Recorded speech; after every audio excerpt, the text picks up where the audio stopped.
Hello students, DSP sir की classes में आपका स्वागत है। और आज आप सीखने जा रहे हैं नारेशन। जी हाँ, आपने बिल्कुल सही सुना, आप नारेशन ही सीखने जा रहे हैं। जैसा कि हम जानते हैं कि नारेशन को कई नाम से जानते हैं। जैसे कुछ लोग इसे कहते हैं डायरेक्ट स्पीच, कुछ लोग इसे बोलते हैं डायरेक्ट इनडायरेक्ट, कोई इसे बोलता है रिपोर्टेड स्पीच। तो चलिए इसी नारेशन को, इसी रिपोर्टेड स्पीच को, इसी डायरेक्ट इनडायरेक्ट को हम सीखते हैं। और इसका बेसिक रूल बिल्कुल कक्षा 10 के सिलेबस से आपको बता रहे हैं और बिल्कुल आप जड़ से समझ जाएंगे। बस इस वीडियो को स्किप मत कीजिएगा, शुरू से लेकर अंत तक देखिएगा। और अगर नए हैं तो हमारे YouTube चैनल को सब्सक्राइब करके बेल आइकन को जरूर दबाना, ताकि आने वाली वीडियो की नोटिफिकेशन सबसे पहले आपको मिले।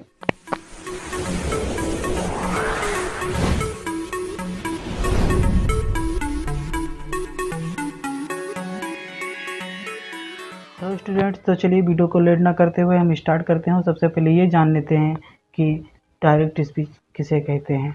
जब वक्ता के कथन को ज्यों का त्यों लिख दिया जाए उसे हम डायरेक्ट स्पीच कहते हैं। जैसे मैं ज्यों का त्यों लिख रहा हूँ, देखो कैसे लिख रहा हूँ। जैसे मैंने कहा Ram says comma inverted comma Hari will go to school, यानी कि राम के शब्दों को हमने ज्यों का त्यों लिख दिया। राम के शब्दों को हमने ज्यों का त्यों लिख दिया, समझो कॉपी पेस्ट कर दिया, है ना। यानी कि राम के शब्दों को हम ज्यों का त्यों लिख दिया, तो ये हमारा डायरेक्ट स्पीच है। क्या है? डायरेक्ट स्पीच है। और सबसे बड़ी ये पहचान है डायरेक्ट स्पीच की कि वो इन्वर्टेड कामा में के अंदर रहता है। यानी कि वक्ता की कही हुई बात जो होता है वो इन्वर्टेड कामा में रखा हुआ आता है ना। तो उसे हम डायरेक्ट स्पीच कहते हैं। तो लगे हाथ ये भी जान लेते हैं डायरेक्ट स्पीच किसे कहते हैं। जब वक्ता की कही गई बात को मूल रूप में ना कहकर किसी अन्य व्यक्ति द्वारा अपने शब्दों में जब वो व्यक्त करता है या कहता है, तो उसे हम इनडायरेक्ट स्पीच कहते हैं। तो जैसे मैं इसी को इनडायरेक्ट स्पीच बनाकर दिखा रहा हूँ। जैसे मैं कहूँ कि Ram says that Hari will go to school. यहाँ पर कामा यूनाइटेड कामा हट गया कि नहीं हट गया। और ये हमारा अब क्या बन गया? Indirect speech. ये अभी तक डायरेक्ट था। क्या था? डायरेक्ट था, क्योंकि वक्ता के बाद को सीधे ये इन्वर्टेड कामा के अंदर था। तो ये हमारा डायरेक्ट था। और इनडायरेक्ट की सबसे बड़ी पहचान ये होती है कि वो इन्वर्टेड कामा में नहीं रहेगा। वो यही समझा जाएगा कि वो ग्रामेटिकल की तरफ से बनाया गया है, जो कि आपकी समझ है। ये हमने आपको जो चेंज करके दिखाया, ये क्या है? इनडायरेक्ट स्पीच है। क्या है? इनडायरेक्ट स्पीच है। तो इनडायरेक्ट स्पीच बनाने के लिए आपको केवल दो चीज़ जानना बहुत ज़रूरी है। वो क्या है? ये जान लीजिए, आपका नारेशन बिल्कुल हलवा हो जाएगा। और वो दो चीज़ क्या है? चलिए जान लेते हैं। आपको एक बात आपको याद रखना है, रिपोर्टिंग वर्ब। क्या? Reporting verb. और दूसरी बात है रिपोर्टेड स्पीच। Reported speech. अगर ये दो बातें आपको क्लियर हैं तो नारेशन आपका बिल्कुल हलवा हो जाएगा। जैसा कि बताया गया, बहुत ही आसान हो जाएगा। तो सबसे पहले हम जान लेते हैं इन दोनों को हम पहचान कैसे करेंगे।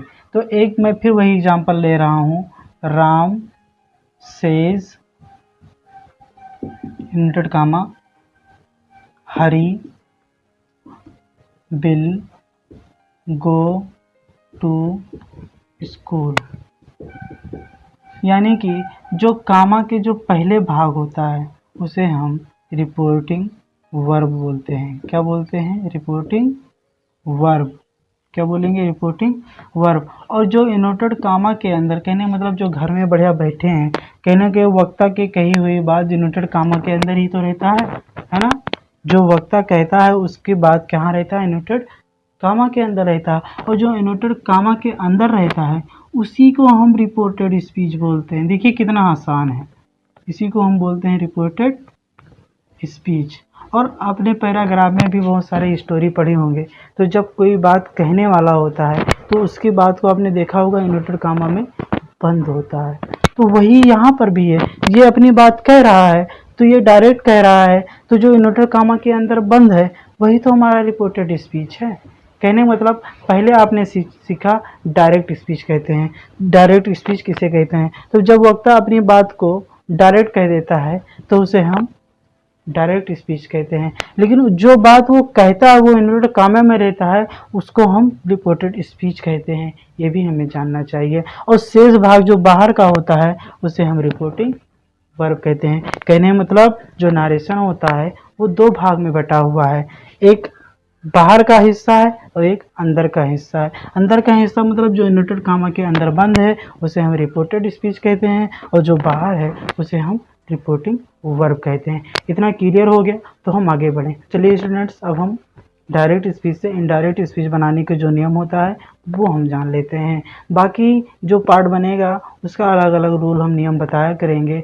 अगर आप पूरा पार्ट देख लिए तो आपको नारेशन बिल्कुल रट जाएगा, बिल्कुल मक्खन मार के। लेकिन अगर आप एक वीडियो अगर ये आपको पसंद आए तो लाइक्स और सब्सक्राइब हमारे चैनल को ज़रूर कीजिएगा, ठीक है। तो सबसे पहले ही जान लेते हैं, अगर कामा इन्वर्टेड कामा है, असर्टिव सेंटेंस की मैं बात कर रहा हूँ, इंट्रोगेटिव की दूसरी है, मैं पहले बता दे रहा हूँ, ठीक है। तो कामा इन्वर्टेड कामा को हटाकर हमें दैट लगाना है, क्योंकि दो सेंटेंस को जोड़ना है और दो सेंटेंस को जोड़ने के लिए जो कनेक्टिव है ना वो दैट है। तो इसको हम जोड़ने का काम करेंगे कब? जब कामा इन्वर्टेड कामा हटाकर हम इसे दैट लगाएंगे। अब कैसे लगाएंगे वो एग्जाम्पल आपको बाद में बता देंगे, ठीक है। अब दूसरा है, अगर आपके रिपोर्टिंग, हमने बताया था ना दो बातें आपको ध्यान में रखना है, रिपोर्टिंग वर्ब और रिपोर्टेड स्पीच। यदि हमारा रिपोर्टिंग वर्ब में अगर काली से है, सेज है, सेड है तो उसको वैसे उतार देना है, कुछ नहीं करना है। लेकिन अगर से के साथ अगर टू भी लगा है, यानी टू होगा तो ऑब्जेक्ट जरूर होगा, यानी कि अगर से टू रहेगा तो उसको टेल में बदल देना, अगर सेज टू रहेगा तो उसको टेल्स में बदल देना, अगर सेड टू है तो उसको टोल्ड में बदल देना, नाउ है तो उसको देन में बदल देना। कोई ज़रूरी नहीं है कि ये आपका रिपोर्टेड स्पीच में आएगा, इतना ये कहाँ से आएगा? रिपोर्टेड स्पीच में आएगा चेंज करने के लिए, और इतना आपका रिपोर्टिंग वर्ब में होगा, ये रिपोर्टिंग वर्ब में होगा और ये रिपोर्टेड स्पीच में होगा, ठीक है। तो आपका नाउ को देन में बदलोगे, दिस को दैट में बदलोगे, दीज को दोज में बदल दोगे, हियर को देयर में बदलो, हमको गो में बदलोगे, टुमारो को द नेक्स्ट डे में बदलोगे, यस्टरडे को द प्रीवियस डे में बदलोगे और एगो को बिफोर में बदल दोगे। बस आपका बिल्कुल सिंपल हो गया। स्टूडेंट, हम नोट 1 देख रहे हैं असर्टिव सेंटेंस का, नोट 2 भी आएगा लेकिन नेक्स्ट वीडियो में, वीडियो लंबी ना हो इसलिए, ठीक है।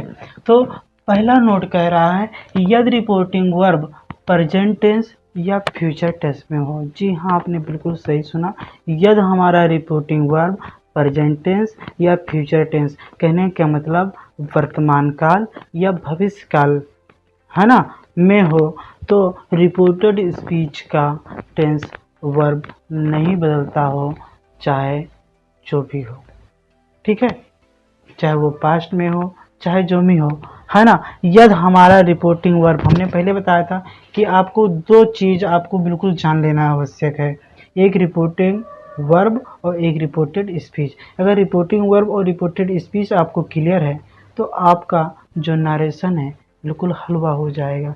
तो ये क्या कह रहा है? रिपोर्टिंग वर्ब की बात कर रहा है। किसकी बात कर रहा है? Reporting verb. और रिपोर्टिंग वर्ब बोले तो हमारा क्या है? ये कामा के जो बाहर है, जो ये कामा के बाहर है, जो ये कामा के बाहर है, जो ये कामा के बाहर है, यही तो हमारा रिपोर्टिंग वर्ब है। और रिपोर्टेड स्पीच क्या है? जो घर के अंदर बंद है, कहने मतलब इनवर्टेड कामा के अंदर बंद है, यही तो हमारा रिपोर्टेड स्पीच है। तो नोट क्या कह रहा है? नंबर 1 पहले ये देखिए, नोट 1 हमारा कह रहा है यदि रिपोर्टिंग वर्ब प्रेजेंट टेंस या फ्यूचर टेंस में हो।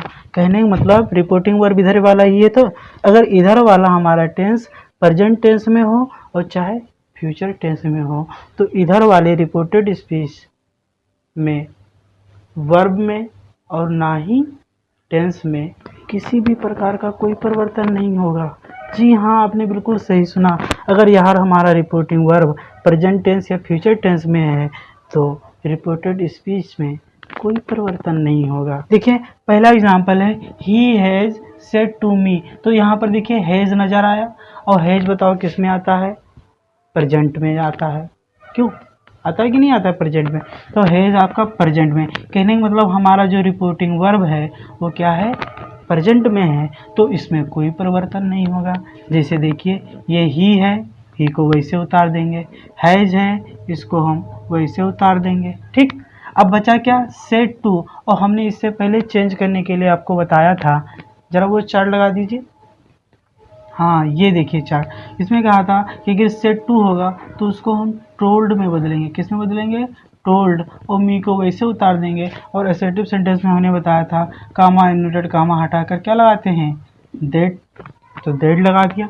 अब बचा इसको वैसे उतार दीजिए, क्योंकि इसमें किसी प्रकार का कोई चेंजिंग नहीं करना है, क्योंकि ये हमारा नोट कह रहा है, मैं नहीं कह रही। तो चलिए दूसरा भी, इसमें क्या लिखा है, एस लगा है, क्या लगा है, एस, इसका मतलब ये भी आपका क्या है, प्रेजेंट टेंस है। जिसमें यस या यस लगा रहे हैं वो क्या है, प्रेजेंट है। तो इसमें क्या लिखेंगे, मीरा सेज, क्योंकि इसमें टू नहीं लगा है इसलिए इसको वैसे उतार देंगे। हमने बताया था से, सेज और सेड, अगर हो तो उसको वैसे उतार देते हैं, अगर टू लगा होगा तब हम उसको टोल्ड में चेंज करेंगे। और कामा इनवर्टेड कामा हटाकर हम क्या लगाएंगे, दैट, बाकी सारे को वैसे उतार देंगे, हेमा इज इल, क्योंकि हमारा नोट क्या कह रहा है कि रिपोर्टिंग वर्ब हमारा प्रेजेंट या फ्यूचर टेंस में है, तो रिपोर्टेड स्पीच के टेंस में किसी प्रकार का परिवर्तन नहीं करते हैं। अगला देखिए, गोविंद बिल से, तो इसको भी वही करेंगे, गोविंद बिल, बिल हमारा क्या है, फ्यूचर, बिल या सेल आ जाए तो हम समझ जाएंगे कि वो फ्यूचर है ना। तो से और कामा इनवर्टेड कामा हटाकर दैट, बाकी सब वैसे उतार दिया जाएगा। Abdul played cricket, comma inverted comma हटा देंगे। फिर देखिए इसमें भी यही काम करेंगे, सतीश सेज को किस में बदलेंगे, टेल्स में बदलेंगे, तो टेल्स हिज सिस्टर, क्योंकि ये हमारा यस या यस लगा इसको वर्ब में, इसका मतलब क्या है, ये हमारा प्रेजेंट है, तो सिस्टर्स, तो इसलिए हमने इसको क्या किस में वैसे उतार देंगे, सेज सिस्टर, क्या हो जाएगा, Satish says to his sister, comma inverted comma हटाकर क्या लगाएंगे, दैट, बाकी सब वैसे उतार देंगे, the sun is rising in the east, in the east. Students मैं आपके लिए कुछ एक्सरसाइज आपको दे रहा हूँ, आप उसको घर पे ज़रूर बनाने का प्रयास करना, बिल्कुल इसी नोट के आधार पर जो आपको पहला नोट बताया गया है। बाकी आपको नेक्स्ट वीडियो में बताया जाएगा। हेलो स्टूडेंट्स, हमारे यूट्यूब चैनल को सब्सक्राइब करके बेल आइकन को ज़रूर दबाएं ताकि आने वाली वीडियो की नोटिफिकेशन सबसे पहले आपको मिले।